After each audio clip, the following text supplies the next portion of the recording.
नमस्कार, मैं संजय भाटिया हूं और आप देख रहे हैं लोकमत हरियाणा। हरियाणा के 2 बार मुख्यमंत्री रहे और प्रतिपक्ष के नेता चौधरी भूपेंद्र सिंह हुड्डा आज झज्जर पहुंचे। झज्जर में स्वर्गीय सुभाष दीवान, जो कि कांग्रेस के वरिष्ठ नेता थे, उनकी श्रद्धांजलि सभा का एक कार्यक्रम रखा गया था। तो चौधरी भूपेंद्र सिंह हुड्डा वहां पहुंचे और उन्होंने अपना संबोधन किया। इस कार्यक्रम के पश्चात चौधरी भूपेंद्र सिंह हुड्डा स्थानीय रेस्ट हाउस में पहुंचे। उनके साथ काफ़ी संख्या में कांग्रेस के नेता भी मौजूद थे, कार्यकर्ता भी मौजूद थे। तो आइए देखते हैं चौधरी भूपेंद्र सिंह हुड्डा, जो कि प्रतिपक्ष के नेता हैं, वो प्रेस वार्ता में क्या कह रहे हैं। हुड्डा साहब, बिहार के अप्रत्याशित परिणाम सामने आए हैं। जिस प्रकार से हरियाणा में उम्मीद नहीं थी, उसी प्रकार से बिहार में भी उम्मीद नहीं थी कि एनडीए गठबंधन वहां पे आएगा, क्योंकि जिस प्रकार की रेडियो में भीड़ दिखाई दे रही थी महागठबंधन के, उस प्रकार के परिणाम सामने नहीं आए। नहीं, ठीक बात है। जनता की जो आवाज़ थी उससे तो यही लगता था, लेकिन अब जैसे नतीजे आ रहे हैं, ये इतनी उम्मीद नहीं थी।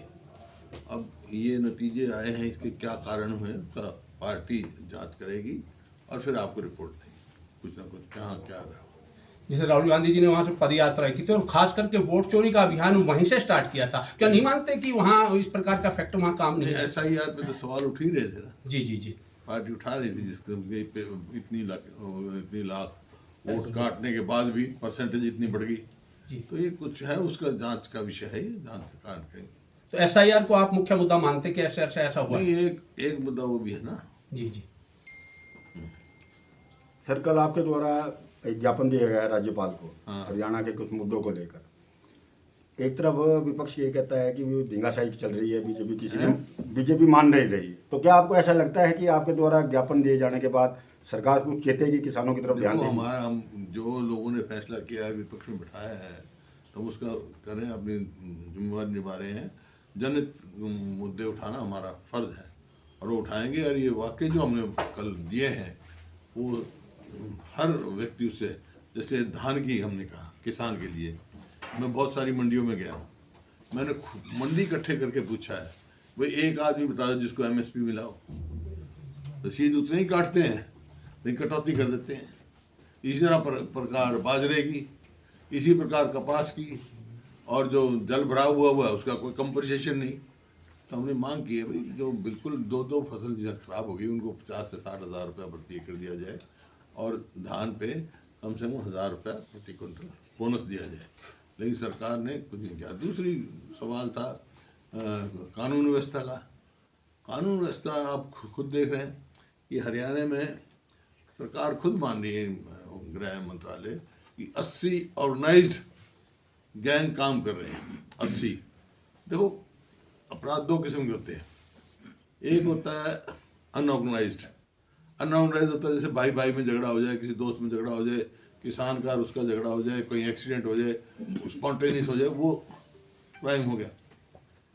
और एक होता है ऑर्गेनाइज किया जाता है गैंग से, फिरौती मांगी जाती है और ये ओन किया जाता है, भाई हमारे नाम, बदमाश आदमी नाम लेते हैं, भाई मैं फलाने का वो हूँ। तो ये ऑर्गेनाइज गैंग, इस किस्म के 80 गैंग काम कर रहे हैं। और परिस्थिति यहाँ तक पहुँच गई जब पुलिस का ADG लेवल और ASI सुसाइड करते हैं, जिसका काम कानून व्यवस्था रखना है, उनका ही जब कानून व्यवस्था में विश्वास नहीं रहा तो लोगों को कैसे विश्वास होगा। और ये मैं नहीं कह रहा हूँ, केंद्र गृह मंत्रालय कह रहा है कि हरियाणा पूरे देश में सबसे ज़्यादा असुरक्षित प्रदेश है। तो हर व्यक्ति अपने आप को असुरक्षित महसूस करता है। सुरुचि चौधरी, तीसरा जो था मुद्दा जो हमने दिया है, वो चुनाव से पहले, जो आपको याद होगा, खटाखट BPL कार्ड बना दिए लाखों, अब 15 लाख काट दिए। तो मेरा इससे सवाल है, जवाब नहीं दे रहे, पहले बनाए क्यों, अब काटे क्यों भाई?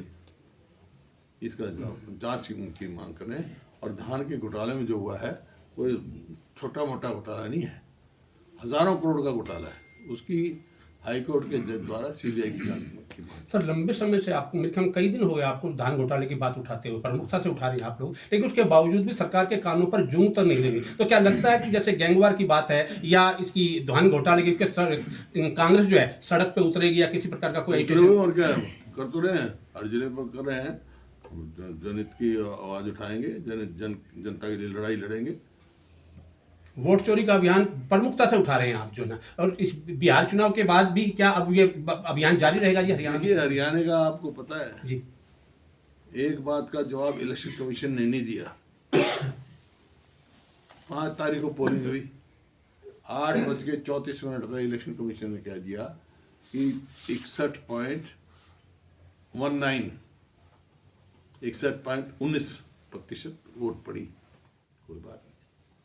फिर 6 तारीख को कह दिया 65.65 पड़ी हैं, 65.65 पड़ी हैं। कोई बात नहीं। और फिर 8 तारीख को गिनती होनी, 7 तारीख को 8:30 बजे कह दिया नहीं 67.9, मतलब 7% वोट कम। भाई मशीन में कैसे बन गई भी रातों रात वोट? ये सवाल है जिनका जवाब इलेक्शन कमीशन दे पा रहा है। श्रुति चौधरी ये कह रही कि अभी 4 साल है हरियाणा में विधानसभा के चुनाव, आगे कांग्रेस सरकार एक भी सीट नहीं पाएगी। कौन कह रहे हैं? श्रुति चौधरी।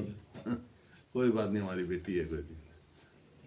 वो पहले तो कभी नहीं कहती थी, पहले तो कहती थी बीजेपी एक सीट नहीं मिलेगी, अभी कहती है चलो उनकी, कोई बात नहीं।